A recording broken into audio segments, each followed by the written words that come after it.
Bueno, pues vamos a comentar estas cosas con Juan Ramón Rayo, economista. Buenos días. ¿Qué tal? Buenos días, ¿cómo estamos? Estamos viendo subidas en el precio de la luz que no vienen solas, que van ligadas a la subida de otros combustibles, a la subida, por supuesto, del gas. Todo repercute en la cesta de la compra, se dispara el IPC. Viene un otoño, un invierno largo y difícil para las economías domésticas. Bueno, por un lado tenemos que la economía española, la economía mundial en general, va a seguir creciendo, incluso va a crecer con fuerza debido al efecto rebote de la crisis del coronavirus y también debido a las inyecciones a corto plazo de gasto público que van a impulsar, ya digo, a corto plazo al alza la economía. Pero por otro es verdad que este crecimiento está tirando de la demanda de, bueno, en este caso de materias primas, en un contexto donde existe cierta restricción en su oferta, y eso encarece las materias primas. En general las están encareciendo todas y en particular el gas. Y esto es relevante en la medida en que ahora mismo la central marginal, el tipo de central marginal que está suministrando electricidad y que está marcando el precio en el mercado eléctrico es el gas. Si se encarece el gas, tanto por escasez relativa mundial de gas como porque, lo habéis recordado antes en la tertulia, Bruselas está limitando la oferta de derechos de emisión de CO2 y, por tanto, está encareciendo el precio de esos derechos de emisión que afectan especialmente al gas, porque es la tecnología que emite CO2, pues tenemos un mix que lleva, claro, a un encarecimiento muy sustancial de la factura eléctrica. Con este incremento, que además ya sabemos que va a durar unos cuantos meses, ¿cómo se puede, digamos, llegar a cumplir el compromiso que anunciaba Sánchez de conseguir equilibrar la media de las subidas en diciembre para que sea equivalente a, por ejemplo, el año 2018? ¿Cómo se hace? ¿Habría que quitar impuestos? ¿Habría que mantener o rebajar aún más el IVA? Y alguna cosa más. O si no, no me salen los números, no sé a ti. Bueno, yo creo que los números no le salen a nadie, ¿no? Pero aún así recordemos que el año 2018 no es cualquier año. El año 2018 es el segundo año más caro de la serie histórica, ligeramente por debajo del más caro, que fue 2008. Por tanto, es como decir, vamos a pagar lo mismo que en uno de los peores momentos de la historia en cuanto a precios de la electricidad. Efectivamente, de momento las cifras no salen.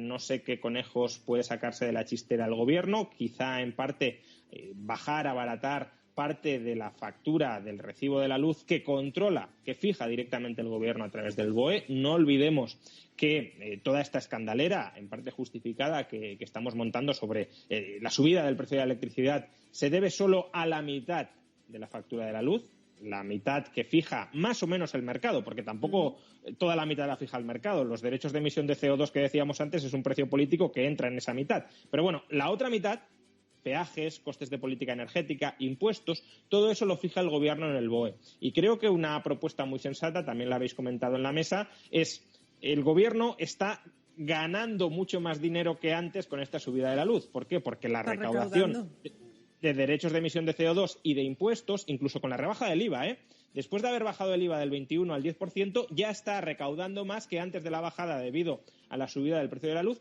Pues claro, el gobierno recauda más, bueno, pues que reinvierta parte o la totalidad incluso, pero al menos parte de esa recaudación adicional en abaratar el 50% de la parte de la factura que está regulada, que controla, que fija directamente el gobierno en el BOE.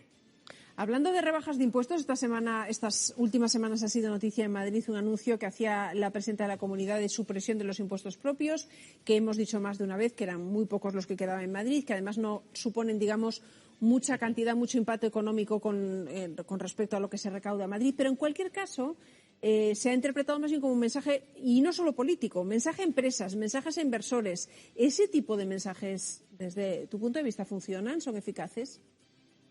Si luego vienen avalados por hechos, desde luego. Efectivamente, coincido en que lo que se ha hecho hasta el momento ha sido un gesto que, si se queda en un gesto, pues podríamos calificarlo incluso de populismo, ¿no? Me cargo 3 impuestos que prácticamente no tienen ninguna relevancia. No tienen ninguna relevancia en términos medios. Es verdad que para aquellos que los padecían sí tenían relevancia, una relevancia de más de 3.000 euros por contribuyente, pero es verdad que sobre el conjunto de la economía madrileña pues es muy poco. Estamos hablando de 70 céntimos en términos promedio por contribuyente. Ahora bien, es verdad que un gobierno que está diciendo que quiere ser, de alguna manera, el representante entre los gobiernos autonómicos de reducir el tamaño del Estado, de bajar impuestos, etcétera, casaba muy mal con ese discurso que 3 impuestos que dependen únicamente de tus competencias, los mantuvieras vivos cuando además no tenían demasiado sentido y cuando además el Gobierno de España, en algunos casos, en 2 de los 3, va a aprobar impuestos ha aprobado impuestos que los sustituyen. Ahora, es lo que comentábamos, este gesto avala un cierto discurso, pero lo importante son las medidas que se tomen a partir de ahora. El Gobierno de la Comunidad de Madrid, si quiere ser un gobierno que, alinee sus hechos con su discurso, tendría que bajar, por ejemplo, de manera muy intensa el IRPF, que no es un impuesto propio, pero sí es un impuesto cedido. Es la promesa, ¿no? Es la promesa que medio punto en todos los tramos. Que se lleva haciendo desde hace 2 años y todavía no se ha cumplido. Es verdad que a lo mejor porque Ciudadanos no daba el apoyo, por lo que sea, pero el caso es que no se ha cumplido. Esperemos que se cumpla más pronto que tarde, porque ese es el discurso que se está manteniendo y de momento se está haciendo lo fácil, que es eliminar 3 impuestos que proporcionaban el 0,02% de la recaudación. Que vayan a lo mollar, a lo que de verdad afecta al bolsillo de los ciudadanos. Veremos, que el examen es pronto, porque ya los presupuestos ahora sí, se van a renovar y ahí veremos si pasa o no el examen. Pero quería hablar contigo también del otro asunto, el que es noticia en estos días, la subida del salario mínimo interprofesional. Una nueva subida, poquita cantidad, pero es una nueva subida que se suma a la anterior y que los empresarios no terminan de ver porque creen que no es el momento y los sindicatos tampoco terminan de ver porque creen que se le queda corta. La cuestión es que dentro del Gobierno tampoco la terminan de ver unos y otros, José Ignacio, porque tampoco hay unanimidad, digamos. No, María, no se termina de escuchar una voz única en el Gobierno en este sentido. De hecho, la reunión de ayer parecía que era simplemente para fijar las cuantías y que, con acuerdo con los agentes sociales o sin él, el tema iría hoy al Consejo de Ministros. Había repetido la ministra de Trabajo, la vicepresidenta segunda, Yolanda Díaz, que esa subida del salario mínimo repercutiría en la nómina de septiembre. Lo cierto es que la vicepresidenta primera, la ministra de Economía, Nadia Calviño, dice que será una subida relativamente limitada y a partir ya del mes de octubre, así que solo se notará en las últimas 3 nóminas del año. Como decías, los empresarios no lo ven, no quieren subir el salario mínimo en 2021 porque dicen que no hemos salido de la crisis derivada de la pandemia. Sí abren la puerta a poder hacerlo en los años 2022 y 2023 porque creen que para entonces podrá haber llegado la recuperación. La presidenta de la Comunidad de Madrid, por cierto, Isabel Díaz Ayuso, aquí en Getafe, en la inauguración del año universitario, se ha vuelto a posicionar en contra de esta subida del salario mínimo. Esto sobre todo lo que hace es pulverizar el empleo, especialmente el empleo juvenil, y destrozar a la pequeña y a la mediana empresa, que es la mayoritaria en España. Luego, creo que esto se tiene que hacer con cautela y dejarnos de políticas que solo benefician a unos pocos. No es una cuestión de que los ciudadanos ganen más, que eso es evidentemente necesario e importante. Es qué efectos tiene. ¿Y qué efectos tiene para Juan Ramón Rayo?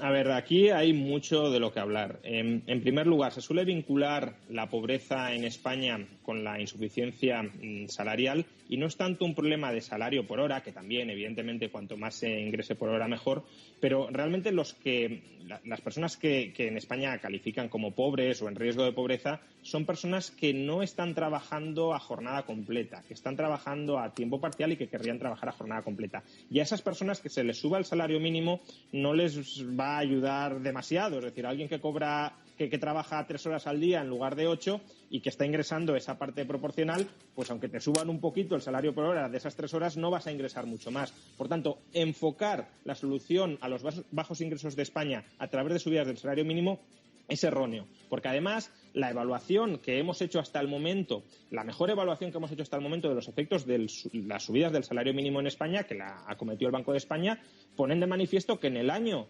2019 la subida del salario mínimo de ese ejercicio provocó la pérdida de hasta 170.000 empleos en la economía española, es decir, dificulta que personas que están en paro obtengan empleo, dificulta que personas que tengan empleo mantengan el empleo y dificulta que personas que tienen un empleo a tiempo parcial accedan a un empleo a tiempo completo, que es lo que necesitamos. Obviamente el Gobierno puede tener una perspectiva distinta de cuáles han sido los efectos del salario mínimo, pero es que el Gobierno no ha estimado cuáles son esos efectos. El Gobierno no ha medido cuáles son las consecuencias de esta carrera de subir el salario mínimo histórica que está acometiendo, que está realizando. Entonces, ¿cómo un Gobierno medianamente responsable sigue subiendo el salario mínimo sin ser consciente, sin saber, sin haber evaluado por sí solo, por sí mismo, si no acepta la evaluación del Banco de España, cuáles son las consecuencias de esa subida? Es que es un movimiento ideologizado y tremendamente irresponsable que antepone el dogma a la evidencia, porque la evidencia de momento no es nada favorable a seguir subiendo este salario mínimo. Bueno, pues veremos qué ocurre, cuál es la decisión que se toma. En cualquier caso, qué impacto tiene, hablaremos próximamente. Gracias por tu punto de vista, Juan Ramón Rayo. Muy buenos días. Muchas gracias y buenos días.